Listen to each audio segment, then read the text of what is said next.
and his work at onpitroad.com, and we'll try to share as much stuff as content as we can. Let's kind of go around the stables, if you will. Obviously, practice getting ready to start at 9:50 today, I believe, Eastern Time. I believe is what I saw as far as practice getting ready to start. What are you seeing as far as teams, Penske, Ganassi, obviously all the stables?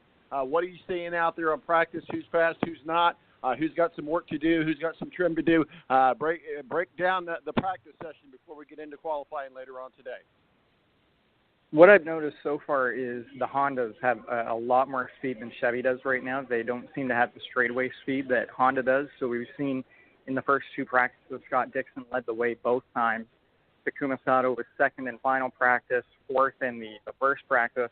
Marco Andretti showing a lot of speed as well, which is a fairly big surprise. We've seen him struggle a lot on road and street courses the last several years. Of course, he won the pole at Detroit, but it is kind of a surprise to see him running up front. Alex Rossi has a ton of speed. But then you look at a guy like Joseph Newgarden, who won this race last year. He is second in the point standing, and Newgarden is kind of nowhere to be found right now. He was 13th in the first practice yesterday and 7th in second practice. Not showing a ton of speed right now, and again, I think that's the Chevy power is just not quite there on the long straightaways where they're hitting about 180 miles an hour, and Honda definitely showing a lot more speed right now. So that's something that'll be something to watch for in qualifying, see if maybe Honda or if Chevy can find something aerodynamically, or if they find a little bit of speed, they're going to need it to contend with these Hondas. Right now, Dixon definitely looks like the guy to beat. Well, Scott Dixon, I think he kind of had a disappointing run there in Iowa. This certainly would be a redemption point, if you will, if he needs one. He doesn't really need one. He's Scott Dixon, for God's sake. But certainly a win in Toronto would go a long way for him. Talk with us a little bit about, I know we're going backwards just a little bit, but Scott Dixon did seem to have some struggles in recent races. More importantly, he did seem to struggle a lot there in Newton. Yeah, Iowa was not a good race for them. It was a huge struggle right from the get-go, and he actually talked about that a little bit yesterday in a press conference. Nate Ryan from NBC Sports asked him, like, is this something that a championship caliber team, do they need to struggle at least once to get it out of the way? He's adamant that, that's last week, very uncharacteristic. They don't want it to happen again, and they don't think it will happen again. Iowa, the big problem there, they chose not to test at Iowa, and that seemed to really bite them in the end. There's a lot less practice time. They didn't go to this test session.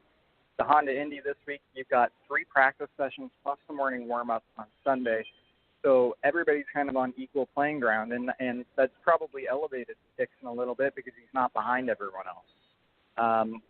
So definitely they lost a little bit of momentum from the Road America win going into Iowa, but they seem to have found a lot of speed for Toronto. He's run well here before. In 2013, when this used to be a doubleheader race and we raced on Saturday and Sunday, he won both races that weekend. So he knows how to get his way around this track. Well, absolutely, and let's talk about some of the fast drivers in practice too. Tomoka Soto, and I know I butchered his name, so that's okay. I'm good at that. That's what I'm known for. It's kind of my shtick. But Soto, obviously, with Graham Rahal Racing. Yeah, they've got a lot of speed this weekend. Takuma Sato, he's always run well on. Get it right for me, sorry. I got it. He's always run well though on these street courses. Long Beach was the place where he got his first win, and he was driving for Rahal when he got that win. So he knows how to work his way around here. And Graham Rahal also has shown quite a bit of speed in practice. He did have an issue in second practice where he spun out just exiting turn 1. It was kind of a strange, lazy spin, but it's one of those areas where it's a slick track and you got a few bumps, and he hit him, and it sent him spinning. So Rahal, he does have a lot of speed this weekend. Sato, Rossi. Basically, if you're driving a Honda, you've got a chance at this race. I don't see the Chevys really finding anything unless they have to, pull strategy in the end and maybe pit stop cycles get them to a win. But right now, Honda definitely has the leg up. Well, you mentioned Graham Rahal. Obviously, Graham Rahal and his teammate Sato are also very fast. They're in practice. Marco Andretti. I've been seeing a lot of improvements with Marco Andretti. It's certainly the Andrettis losing their grandmother and mother and wife over the last couple of weeks. Hard race for them in Iowa emotionally, I'm sure. They're trying to make a bounce back, but Marco Andretti shows some speed there in practice too today. Absolutely. He's when you go to a track like Toronto, you don't really expect to see Marco Andretti running all that well. It's usually the short ovals like Iowa, which he did struggle at, that are his strong suits. And to see him running well is a big improvement. I think being with a team like this number 98 Brian Herta Autosport team, I think that really helps him because Brian Herta is a great engineer. And being with someone like that over driving for Andretti Autosport is a big help. And last year at this race, Alexander Rossi kind of had his coming out party, so to speak. It was one of his best runs since winning the Indianapolis 500 the year prior. And that was when he was driving for Brian Herta. So they've got a little bit of information that they can bring to the track from last year that might help Marco Andretti quite a bit going into this weekend. Well, you mentioned Alexander Rossi, obviously another Andretti guy. He's showing some speed there as well. So we'll see if he can continue the momentum from last year there at Toronto. Let's talk a little bit about what I think a stable has probably some of the best road course drivers in the world, and that's Penske. You got Will Power, you got Joseph Newgarden, you got Simon Pagenaud. All three of them probably the top three road course and street course drivers known. Especially in the Indy Car Series. We know Joseph Newgarden has a very fast car this year. We've seen it all year long. So out of the Penske stables, what are we seeing up there in Toronto? Just not a lot of speed this weekend. They have the stability down pat, but the Chevys just don't seem to be there, and Penske is a Chevy team. Newgarden in both practice sessions yesterday didn't show a lot of speed. What they might have going for them is they have a resilient car, a resilient team, and a team with a lot of experience. But we saw even last week at Iowa, Newgarden, his strategist is Tim Cindric, and Tim Cindric made a lot of kind of poor calls at the end. They chose not to tell him that Hinchcliffe was kind of creeping up on him. They chose to pit him when it seemed like there was no way the race was going to go back to green. Cindric made a few mistakes, which we don't normally see. It was very un-Tim Cindric-like. So definitely be interesting to see if anything like that plays into this weekend as well. So are we seeing any I haven't seen much news out of Toronto with Ed Carpenter or Spencer Pigot. Are they running both cars there, or is it just Spencer running there in Toronto? They are running both cars. We got Spencer Pigot in the 21, and then they have Jordan King, their road and street course guy, running the 20. This is his first time ever racing at Toronto. So he's kind of still trying to learn the circuit, hasn't shown a lot of speed. But, as we talk about drivers in their first time here, there is a lot of inexperience this weekend.